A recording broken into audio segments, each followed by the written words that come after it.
Bueno, pues vamos a hacer un poco recapitulación de lo que hemos por ahora calculado. Tenemos nuestros tres tramos y ya sabemos que el ángulo recorrido aquí y el ángulo recorrido aquí es el mismo, que ya os digo que si se razona no hace falta tener que hacer los cálculos numéricos. Hemos visto la aceleración angular de aquí, que es exactamente igual que la de aquí, pero solo en sentido contrario. Hemos visto cuál es la velocidad angular, pero no sabemos cuánto tiempo está en este MCU.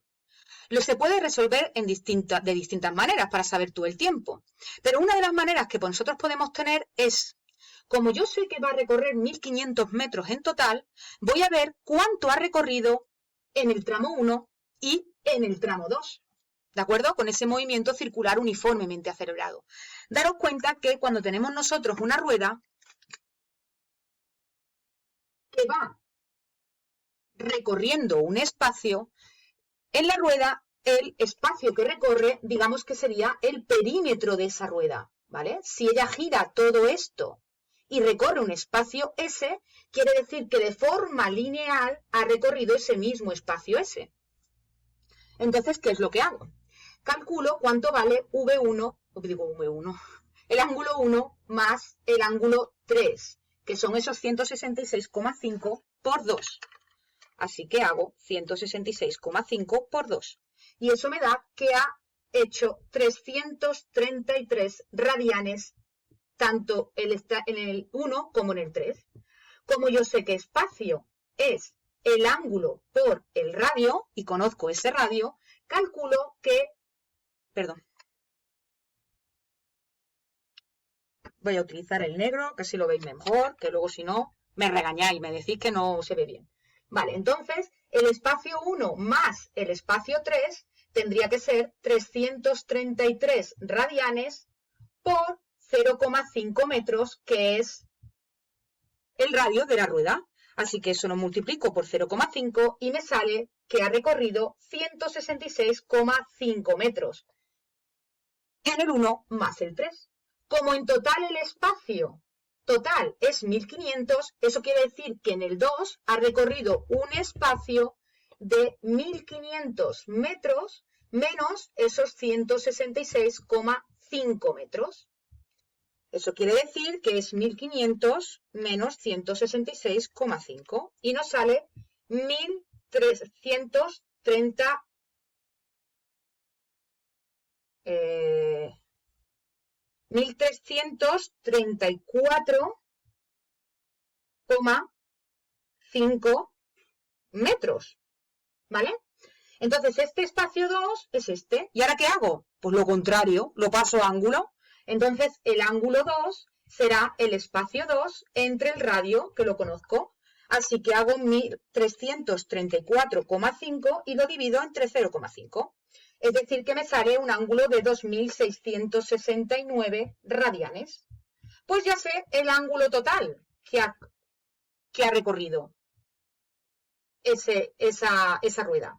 El ángulo que ha recorrido en el primer tramo más el ángulo que ha recorrido en el segundo tramo más el ángulo que ha recorrido en el tercer tramo.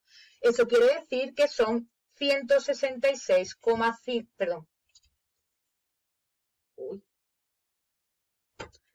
333 radianes más 2669 radianes. Y eso es un total de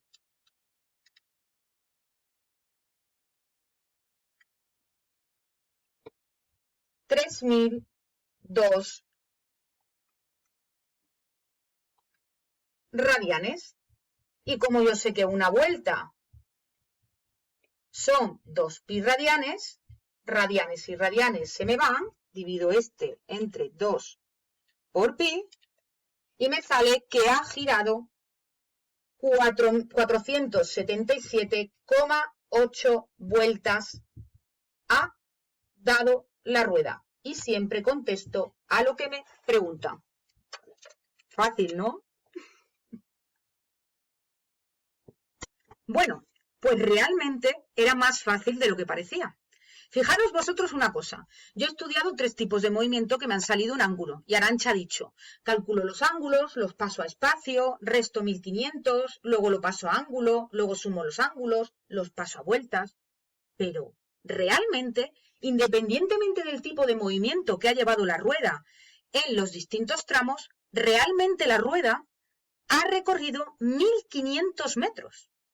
Da igual que si ha sido de forma acelerada en un tramo o de forma no acelerada por otro.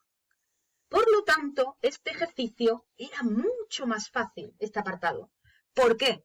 Porque yo podría haber utilizado directamente que el ángulo total que haya hecho nuestra rueda es el espacio total que he recorrido dividido entre el radio. Es decir, los 1500 metros entre los 0,5 metros. Y eso me da un ángulo total de 3000 radianes, análogo a lo que nos salía estudiando cada uno de los tramos. Lógico, ¿no? Es decir, da igual si va más rápido o menos rápido, porque al final lo que recorre la rueda es todo el espacio de 1500.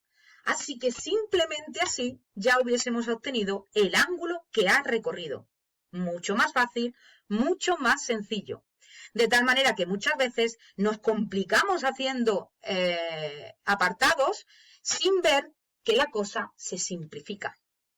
Otra cosa que tengo que decir, me acabo de dar cuenta que yo leí mal el problema y había puesto que el radio es 0,5 metros, cuando realmente es el diámetro. Así que aquí tendríamos que haber puesto 0,25. Y así, la solución nos coincide con la que nos da el problema. Pero bueno, lo único que me interesa es que vieseis cómo podemos muchas veces complicarlo en la vida o entender realmente qué es lo que ocurre. ¿Ok? Pues ahora voy a hacer el apartado B. El apartado B te preguntan por la aceleración angular, que ya lo hemos hecho anteriormente. Ya sabemos que la aceleración angular es 3,33 en el primer tramo y en el segundo tramo es de menos 3,33 radianes por segundo al cuadrado. Y si lo has hecho así de forma fácil, simplemente tendrías que hacer lo que hemos hecho en el primer vídeo. Y por último, el C te pide la aceleración normal del tren cuando circula a velocidad constante. Simplemente la aceleración normal, yo sé que es la velocidad angular al cuadrado por el radio o bien la velocidad lineal al cuadrado, que también la tengo, dividido entre R, eso sí. Y así obtendríamos el valor de la aceleración normal. Más sencillo, más corto, más tranquilidad. Un besote.